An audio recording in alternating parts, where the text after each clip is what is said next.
Beshem Hashem Naaseh Ve'Natzliach pour ce quiz Be'ezrat Hashem sur Pessah. Shiur acheté Be'ezrat Hashem Ishtabach V'Italeh Shmola dans ce jeudi 14 du mois de avril et déjà 13 du mois de Nissan pour un bon zivoug, une très bonne santé, une réussite sur tous les chemins de Sarah Gedge Bat Rachel. Shakadosh Baruch Hu Yivarech Ota. Tiskena Bezrat Hashem Lechatuna Bimera, Tiskena les réussites sur tous ces chemins, que Dieu la bénisse, Mamash, Bakol, Mikol Kol, Lechen Yarasom Omaramen, décidément le téléphone n'arrête pas de sonner, c'est des messages qui n'en finissent pas. Baruch Hashem, à peu près, si je ne m'abuse, entre 70 et 80 messages par heure sur les questions de Pessah et comment faire ceci et cela.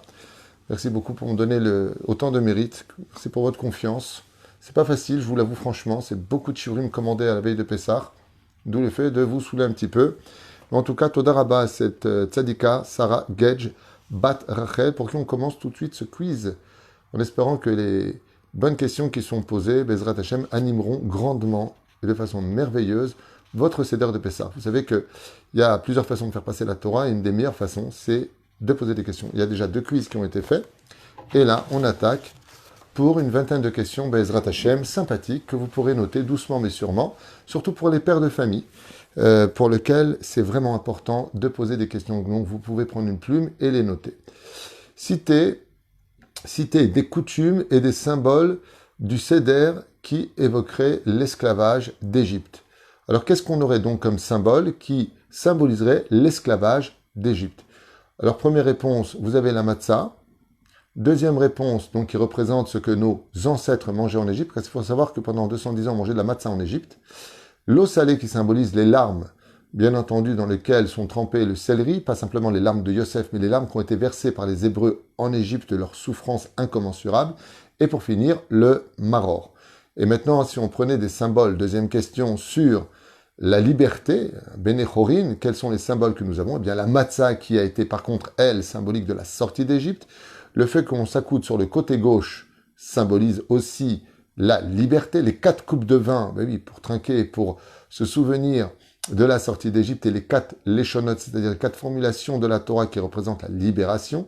Et puis le fait de poser des questions, car comme vous le savez tous, un esclave ne pose pas de questions, il est là pour obéir. Voici 4 réponses à cette question, ici présent.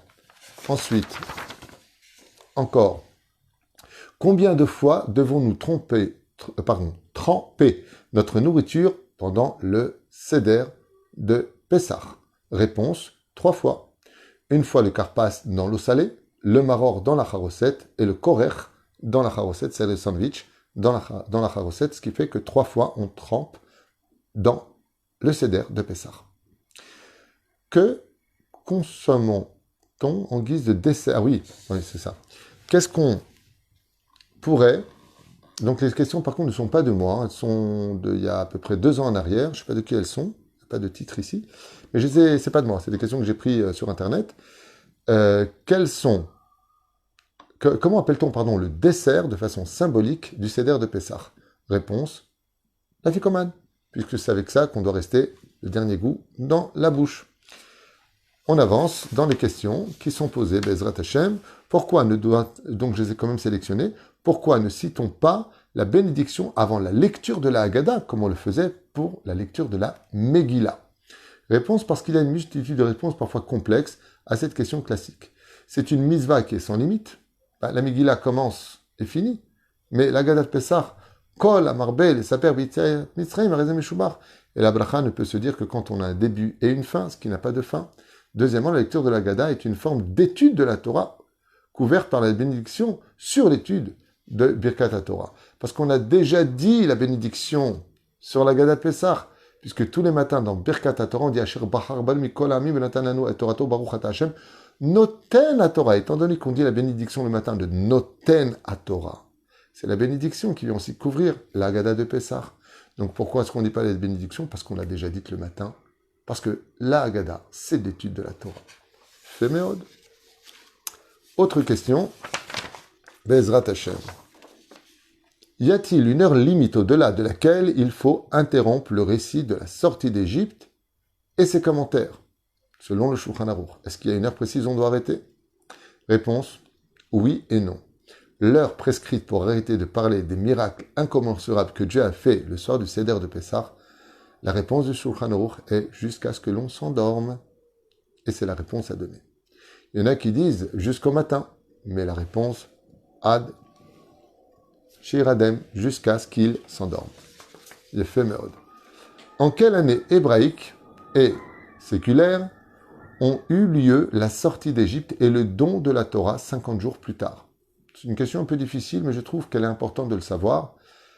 C'est que c'est en l'an 2448 du calendrier hébraïque depuis la création du monde, donc la création de l'homme exactement, de Rosh Hashanah, et donc qu'a eu lieu la sortie d'Égypte, et c'est en 1313 ans avant l'ère commune, l'ère vulgaire, qu'eut lieu la sortie d'Égypte. Question à bas. Quelle est la partie de la Haggadah la plus longue que nous avons? Donc vous avez compris qu'on a 14-15 stations. Il marque le 4 si c'est 14 ou 15 stations dans la Haggadah de Pessah. Quelle est la partie la plus longue? Est-ce que c'est Korer? Est-ce que c'est le Kiddush Kadesh? Est-ce que c'est Barer Maou? La réponse, la partie la plus longue de toutes les stations du Seder de Pessah, c'est Magid, le fait de raconter la Haggadah de Pessah. Et la partie la plus longue, Bezrat Hashem. À qui doit-on raconter le soir de la Haggadah le Seder de Pessah selon la Torah? Réponse, les Ma'an Tesaper Bozen Bincha ou Ben Bincha. À qui tu dois essentiellement raconter la Haggadah de Pessah dans la Torah, selon la Torah, à tes enfants et tes petits-enfants. Ce sont eux qui sont concernés. Sheila Abba.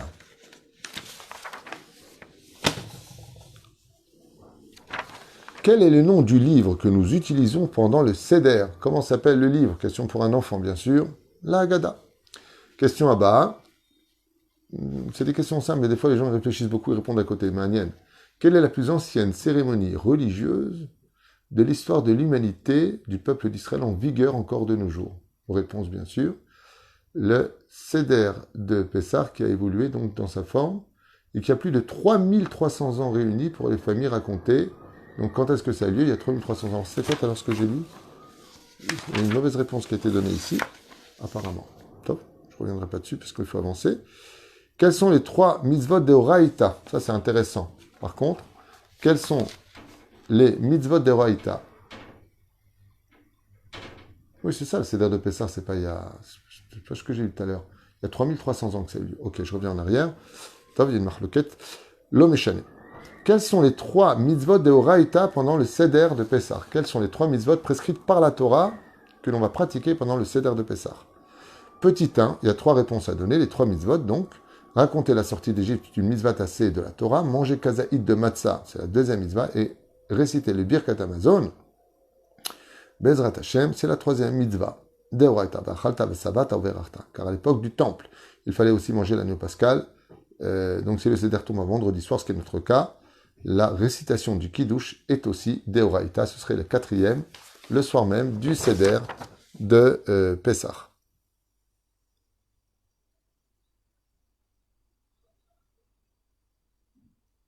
Ah non, il n'y a pas eu d'erreur. Je viens de voir, je suis revenu en arrière.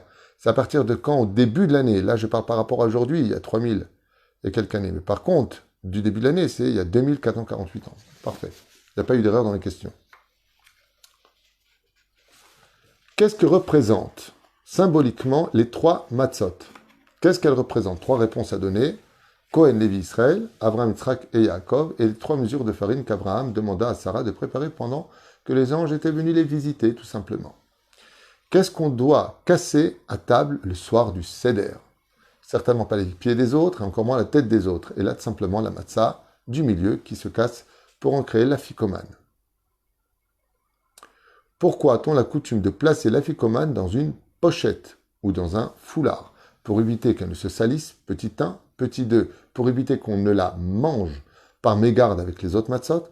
Et surtout, 3e réponse, en souvenir du verset dans Shemot 12, verset 34, quand ils quittèrent l'Égypte, il a marqué leurs pattes serrées dans leurs vêtements sur l'épaule. Et parce qu'on l'a cachée quand on est sorti du pays d'Égypte, c'est pour ça qu'on la recache ici présent. Be'ezrat Hashem. Pourquoi ne commence-t-on pas le repas tout de suite et pendant le repas raconter directement la sortie d'Égypte, ce qui plairait à beaucoup de gens. Parce que nous avons la mitzvah de la Torah de raconter la sortie d'Égypte, qui est une priorité au repas. Le repas, lui, par contre, pas des oraïta. Mais par contre, le fait de raconter, c'est des oraïta. Donc, primauté donnée à cela. Pourquoi casse-t-on d'Afka la matzah du milieu et pas celle d'en haut? Selon certains, parce qu'elle représente Yitzhak, symbole du din, de la justice, et en la cassant en deux, on adoucit la justice. Très belle réponse. Parce que din, justice, on la casse en deux pour apprendre qu'au Seder de Pessah, on doit apprendre à travailler son humilité, tout simplement. Autre réponse qui n'est pas marquée ici, donc je vous la donne. Simplement parce que la tribu de Lévi, Cohen Lévi Israël, n'a pas fait l'esclavage. Et par contre, elle a eu de la compassion, elle a prié. Et elle s'est occupée de ceux qui étaient en esclaves. Donc même si on ne lui a pas cassé le dos pendant tous les Sdarim de Pessah, on casse la matzah du centre pour dire que même si Lévi n'a pas vécu l'esclavage comme les autres, ses frères, elle n'en est pas restée pour autant indifférente. Elle priait jusqu'à se casser le dos de larmes. Zéperoucha d'abord. Féméot. Encore deux questions, Bezrat Hashem. Quel est le sens du passage? Al-Ahmania. Qu'est-ce que ça veut dire? C'est une invitation aux pauvres de venir célébrer le Seder avec nous. De quels pauvres on parle? De ceux qui n'ont pas avec qui faire la Gadat Pessah, de ceux qui ne savent pas lire l'hébreu, de ceux qui ne savent pas de quoi on parle, ou de ceux qui n'ont pas les moyens de faire Pessah.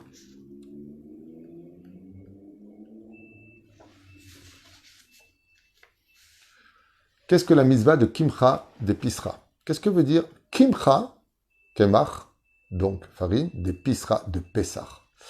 Littéralement farine de Pessah, tout simplement en araméen. Autrefois, les communautés faisaient une collecte de farine avant Pessah et la distribuaient aux déshérités, aux personnes qui n'avaient pas les moyens, afin qu'ils puissent eux aussi confectionner leur matzot pour la fête.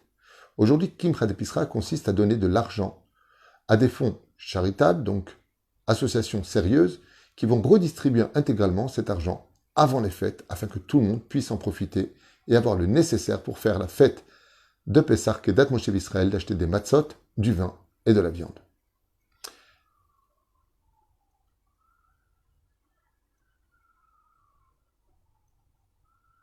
Encore une dernière question. Pourquoi la matzah représente les qualités de la vérité ainsi que de la modestie? Quel rapport entre ce symbole de la matzah et le reste? Ce qu'on y a mis, de ce que l'on voit, sont le volume correspondant au poids des ingrédients. Il n'y a que de l'eau et de la farine qui la composent, tandis que le chametz lui gonfle, se remplit d'air, et paraît plus important. Ce qui est en réalité, selon nos sages, un symbole d'orgueil. Comme je vous l'avais déjà dit dans plusieurs shiurim, il avait rappelé Yigal et Yakar, c'est que quand on prend une matzah et qu'on la met dans un placard, et qu'on prend le même morceau de pain qu'on met à côté dans un placard, vous venez après quelques jours, la matzah n'a pas bougé, ni de son goût, ni de sa beauté, tandis que le pain a déjà commencé à pourrir. Là où il y a de l'orgueil, ça pourrit très vite. Là où il y a de l'humilité, ça reste pour l'éternité.